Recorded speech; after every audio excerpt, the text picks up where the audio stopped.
मूल्यांकी भार निकालना सीखेंगे। तो अम्ल, क्षार, लवण और आक्सीकारक और अपचारक। तो अम्ल पहचानने के लिए पिछले क्लासों में बताया गया है, क्षार भी पहचानने के लिए बताया गया है, अम्ल जिसमें विस्थापनीय हाइड्रोजन आयन होते हैं, क्षार जिसमें हाइड्रॉक्साइड आयन होते हैं, लवण जो दो विपरीत आवेशित आयनों से बने होते हैं। तो ये आपको जानना होगा, ये बेसिक चीजें हैं।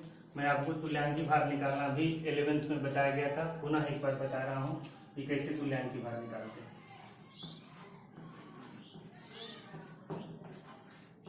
ये सबसे प्रमुख है नॉर्मलता के लिए तुल्यांकी भार, इक्विवेलेंट वेट।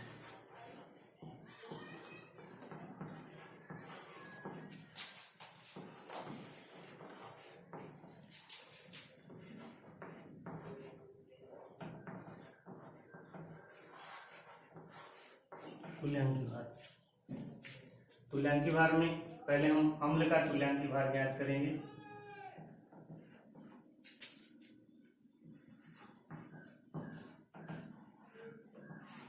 अम्ल का तुल्यांकी भार,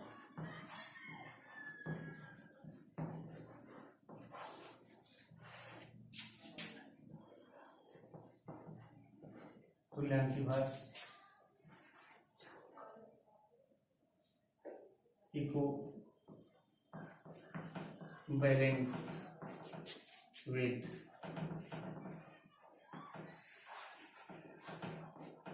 ऑफ एसिड्स। इसकी डेफिनेशन पढ़ने की कोई जरूरत नहीं है, सीधे सूत्र लिखेंगे। अम्ल का तुल्यांकी भार बराबर होगा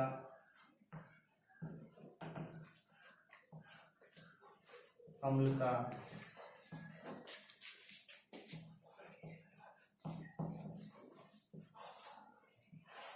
तुल्यांकी भार बराबर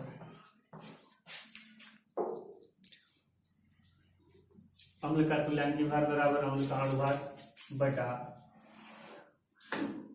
अम्ल की क्षारकता,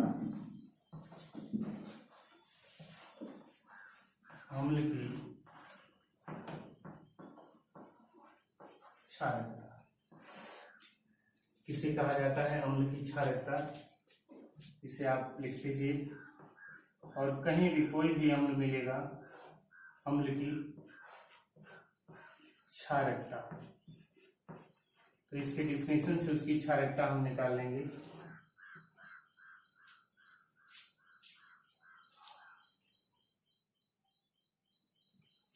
बेसिसिटी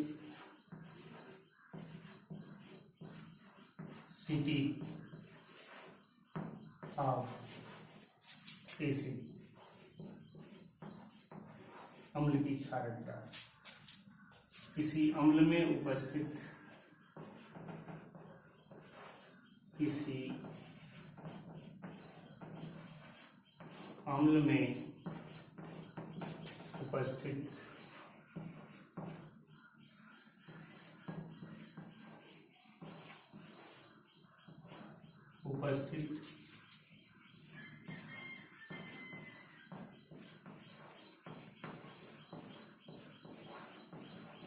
विस्थापनीय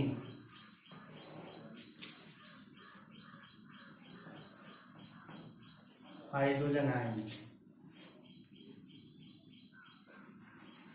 इसको हाइड्रोजन आयन बोलते हैं, हाइड्रोजन आयन। केवल लिख देने, सिंबल ही लिख देने से हो जाएगा, हाइड्रोजन आयन। किसी अम्ल में उपस्थित विस्थापनीय हाइड्रोजन आयनों की संख्या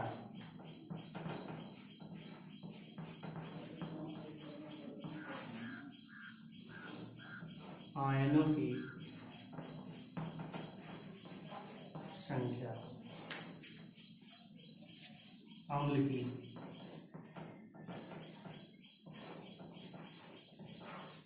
की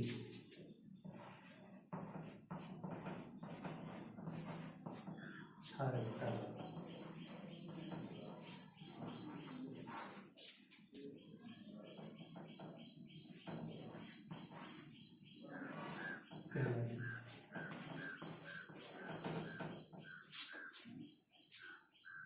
अब कैसे हम ये जानेंगे कि किस अम्ल में कितना विस्थापनीय हाइड्रोजन है, आयन उपस्थित है।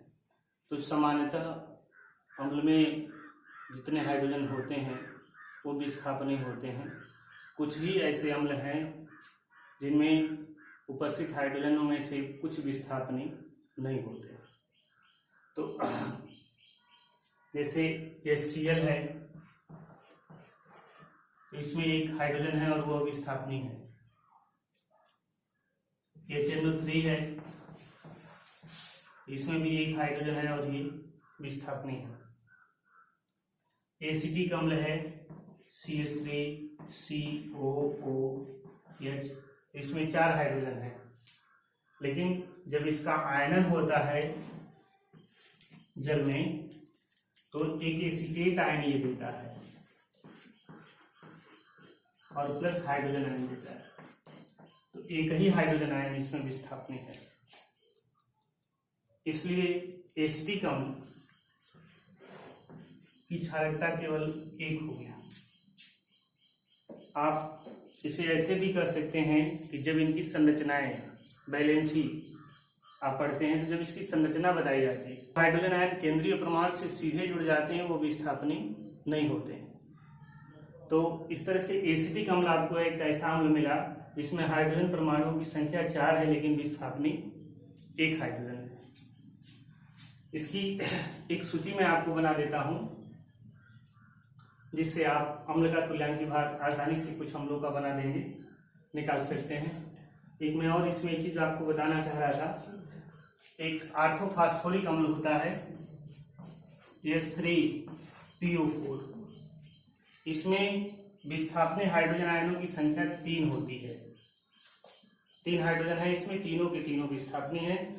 इसलिए तीनों विस्थापनीय है क्योंकि जब आप इसकी संरचना अगर पढ़े होंगे तो संरचना में ये जो फास्फोरस है, इस फास्फोरस केंद्रीय परमाणु होता है और इससे हाइड्रोजन जो जुड़ेगा वो तीनों का तीनों हाइड्रोजन इनडायरेक्ट रूप से जुड़ा होता है। संरचना हम बनाएंगे तो उसमें कुछ समय लगने लगता है, लेकिन अगर आप इसी का एक अम्ल और है जो आर्थोफास्फोरस अम्ल कहलाता है H3PO3, इसमें विस्थापनीय हाइड्रोजन की संख्या केवल 2 होती है। क्यों होती है तो थोड़ा सा संरचना से भी जान लीजिए। जैसे अगर हम इसकी संरचना बनाते हैं आर्थोफास्फोरिक अम्ल, तो इसमें फास्फोरस से ऑक्सीजन जुड़ता है और ऑक्सीजन से हाइड्रोजन जुड़ते हैं, ये इनडायरेक्ट कहलाता है। केंद्रीय परमाणु फास्फोरस और इससे हाइड्रोजन जुड़ते हैं। फिर 4 हाइड्रोजन है, 4 ऑक्सीजन है तो एक द्विबंध के द्वारा जुड़ जाता है। तो इस तरह से आप H3PO4 में देखिए तीनों के तीनों हाइड्रोजन इनडायरेक्ट रूप से जुड़े हुए हैं। तो तीनों के तीनों इनडायरेक्ट जुड़े होने से इस अम्ल की क्षारकता कितना हम लिखते हैं, 3 लिखते हैं। लेकिन आर्थोफास्फोरस अम्ल का जब संरचना बनाएंगे तो P सिंगल बॉन्ड O और सिंगल बॉन्ड H, इसमें 2 ही हाइड्रोजन केवल इनडायरेक्ट रूप से जुड़ेगा और एक हाइड्रोजन सीधे जुड़ जाएगा केंद्रीय परमाणु से। उसके सीधे जुड़ जाने से यह विस्थापनीय नहीं होता, इसीलिए आर्थोफास्फोरस अम्ल की क्षारकता 2 लिखते हैं और आर्थोफास्फोरिक अम्ल की क्षारकता 3 लिखते हैं। और एसिटिक अम्ल में हमने आपको बताया कि इसकी क्षारकता 1 होगी क्योंकि जब अम्ल में इसका आयनन, जल में इसका आयनन होता है तो केवल हाइड्रोजन आयन विस्थापित होता है। इस तरह से हम अम्लों की क्षारकता ज्ञात कर लेंगे और अम्लों की क्षारकता जब ज्ञात कर लेंगे तो किसी भी अम्ल का हम तुल्यांकी भार निकाल लेंगे। तुल्यांकी भार अगर हमें आ गया तो हम नॉर्मलता भी बहुत आसानी से बता देते हैं। कुछ एक सूची बना देते हैं, इसमें कुछ सारणी बनाना है अम्ल का।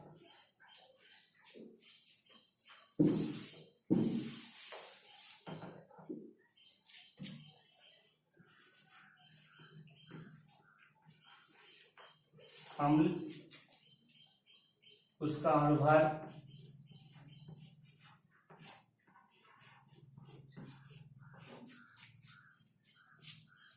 अम्ल की क्षारकता,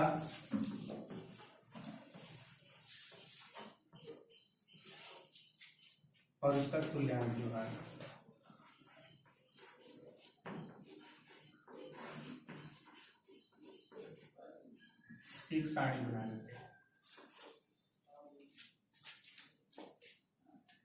अम्ल HCl आप प्रभार निकालेंगे तो हाइड्रोजन का 1 होगा, क्लोरीन का 35.5 होता है, तो दोनों को जोड़ देंगे तो 36.5 होगा। इसमें एक ही हाइड्रोजन है इसलिए इस अम्ल की क्षारकता 1 होगा, और तुल्यांकी भार भी आप निकालेंगे, जब भाग 1 का करेंगे तो तुल्यांकी भार भी 36.5 होगा। HNO3 सल्फ्यूरिक अम्ल H2SO4 आप अणुभार निकालेंगे तो 98 होगा। इसमें 2 विस्थापनीय हाइड्रोजन आए हैं इसलिए इसकी क्षारकता 2 होगी, और तुल्यांकी भार इसका 49 होगा, 49।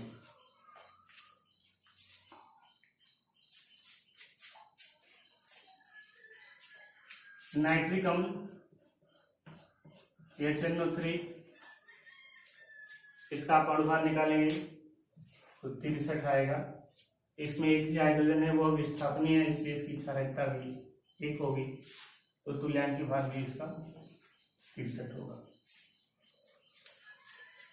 एसिटिक अम्ल CH3COOH इसका तुल्यांकी भार निकालेंगे तो 60 होगा।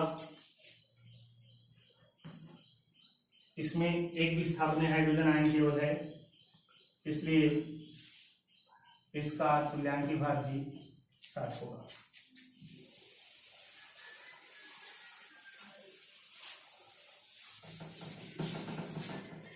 कुछ अम्लों का आप कैलकुलेशन कर लेंगे, जैसे H3PO4 ऑर्थोफॉस्फोरिक अम्ल, इसमें अम्ल की क्षारकता 3 है, और H3PO3 इसमें अम्ल की क्षारकता 2 है। इसकी आप एक सूची बना लेंगे इस तरह से, सूची आप स्वयं बना लीजिएगा साइड में और क्रमबद्ध कर लीजिएगा इसको। इस तरह से हम किसी भी अम्ल के तुल्यांकी भार की गणना कर सकते हैं, और तुल्यांकी भार हमें आ गया तो हम किसी भी विलयन की नॉर्मलता बहुत ही आसानी से निकाल लेंगे। वो सूत्र में सीधे आपको रखना होगा और उसका तुल्यांकी भार आपको ज्ञात हो गया तो आप विलयन की नॉर्मलता बता देंगे। जैसे एक प्रश्न लिखते हैं इसका,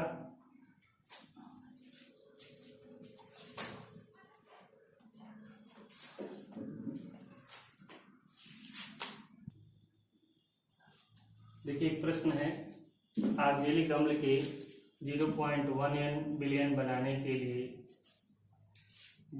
लिए 250 मिली जल में इस अम्ल के कितने ग्राम घोलने पड़ेंगे। तो इसमें हमें बिलियन की नॉर्मलता दे दिया है n, इसका मान 0.1 है, यानी 1/10, या आप ये भी लिख सकते हैं 0.1 है। फिर बिलियन का आयतन भी दिया हुआ है 250 ml। नॉर्मलता से संबंधित प्रश्न है तो तुल्यांकी भार भी आपको निकालना होगा। तो ऑक्जेलिक अम्ल का सूत्र होता है H2C2O4 × 2H2O।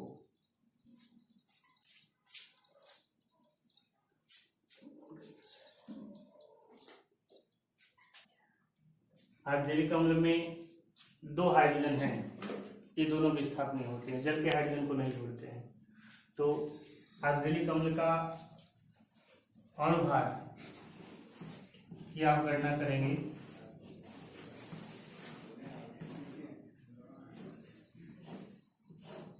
तो 126 आएगा, और 126 में आप 2 का भाग करेंगे तो 63 होगा, ये तुल्यांकी भार हो जाएगा।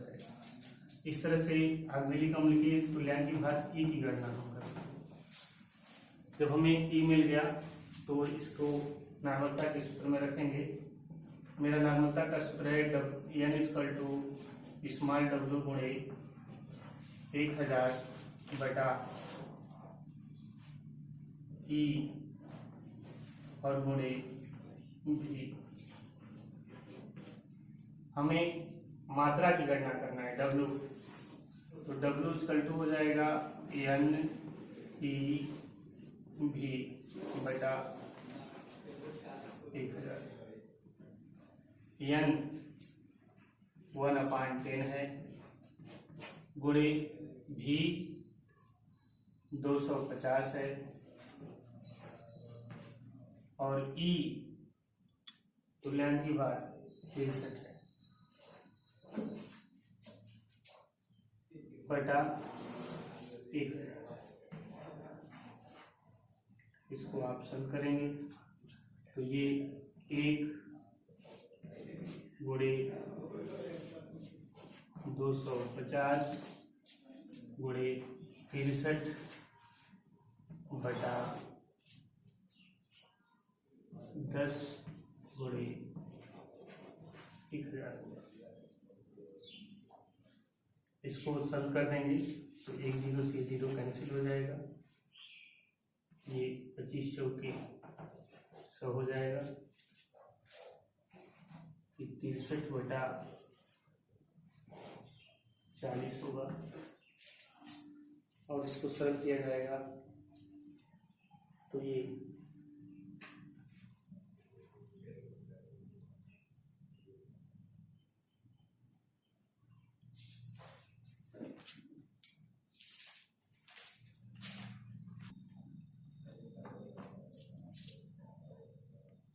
1.575 डिले का भार निकाले हैं मात्रक W।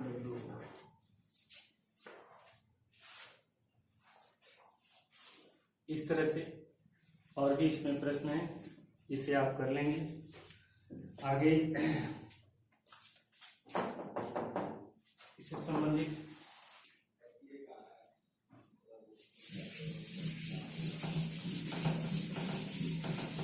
एक हेडिंग इसमें आता है नॉर्मल वेरिएंट।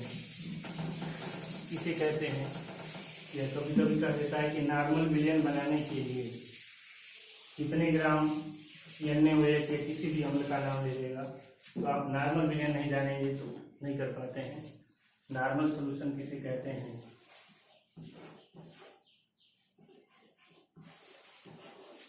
नॉर्मल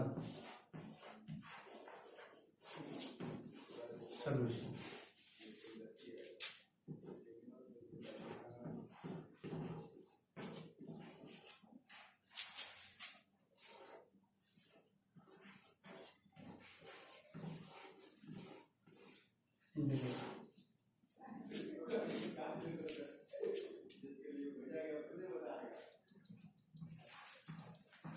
जिस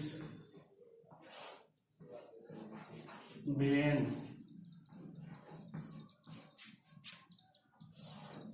के 1 लीटर में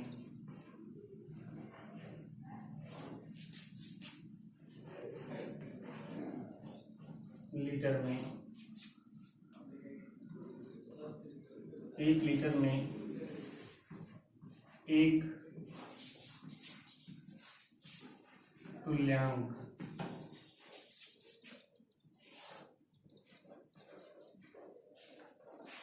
पदार्थ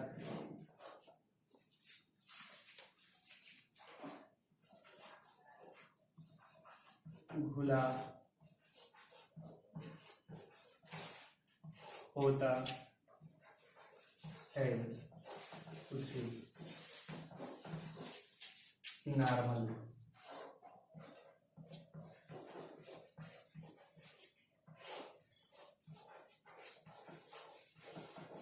विलयन, संक्षेप में इसी को n लिखते हैं, नॉर्मल विलयन n, उसे नॉर्मल विलयन n कहते हैं। कहीं भी अगर n लिखा गया है तो आप मतलब वो विलयन नॉर्मल है, अर्थात 1 लीटर में 1 तुल्यांक पदार्थ का घुला हुआ है। इसलिए उसको हम नॉर्मल विलयन कहेंगे। यानी जब भी नॉर्मल विलयन की बात आएगी तो नॉर्मल सॉल्यूशन तो उस विलयन की नॉर्मलता आप 1 रखेंगे। एक इसी क्रम में एक देसी नॉर्मल होता है। देसी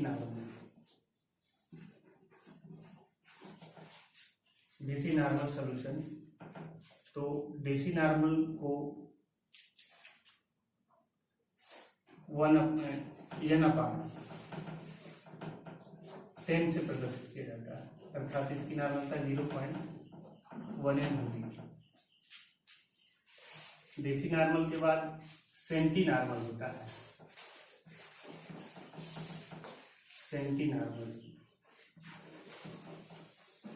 कहीं भी अगर ये शब्द लिखा है कि सेंटी नॉर्मल विलयन बनाने के लिए, तो आप तुरंत समझ जाएंगे कि उस विलयन की नॉर्मलता n/100 यानी 0.01 n रखेंगे नॉर्मलता। मिली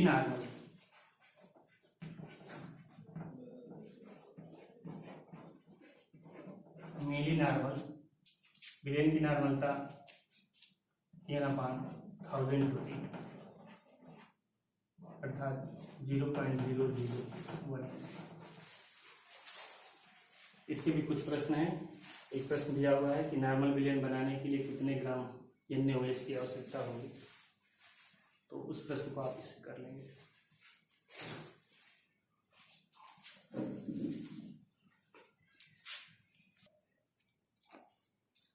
इसमें सेंटी नॉर्मल मीन्स विलयन की नॉर्मलता 1/100 है या 0.01। विलयन का आयतन भी 500 मिली है और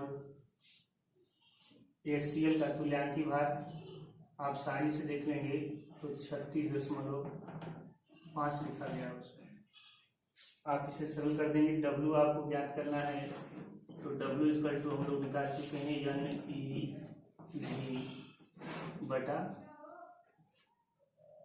NeV/1000। मान रख देंगे n का, तो 0.01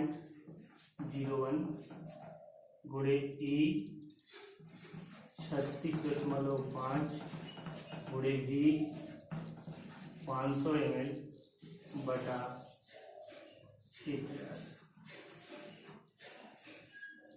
इसको आप सरल करेंगे तो ये मान आएगा 0.1825। इतने ग्राम अगर हम 500 ml में घोल देते हैं तो विलयन हमारा सेंटी नॉर्मल यानी जिस विलयन की नॉर्मलता 1/100 होगी वो विलयन बनकर के तैयार हो जाएगा। इतना आप करेंगे और नॉर्मलता से संबंधित सभी तरह के प्रश्न करेंगे। एक